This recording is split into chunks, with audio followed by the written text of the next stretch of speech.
فکاڑا کے علاقے منڈی احمد آباد میں اتائیوں کے ڈیرے نا تجربہ کار ڈسپنسر ڈاکٹرز بن کر انسانی جانوں سے کھیلنے لگے۔ عوامی شکایات پر میڈیکل آفیسر نے جعلی کلینک سیل کر دیے۔ اسی پر دیکھتے ہیں بیورو چیف فکاڑا چودھری عبدالحمید کی رپورٹ۔ فکاڑا کے شہر منڈی احمد آباد کے محلہ ٹاؤن کمیٹی ملکانہ روڈ پر رورل ہیلتھ سینٹر منڈی احمد آباد کے میڈیکل آفیسر محمد حفیظ کا دورہ۔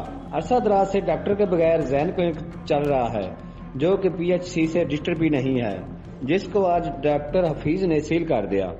میڈیکل آفیسر ڈاکٹر حفیظ کا کہنا ہے کہ جاد نامی ڈاکٹر لوگوں کی زندگیوں سے کھیل رہا ہے، جبکہ جاد نامی اتائی ڈاکٹر کو کئی بار وارننگ بھی مل چکی ہے اور لوگوں کی بار بار شکایت کو مد نظر رکھتے ہوئے آج ذہن کلینک کو سیل کر کے رپورٹ پی ایچ سی کو بھجوا دی گئی ہے۔ Chaudhry Abdul Hameed bureau chief فکاڑا۔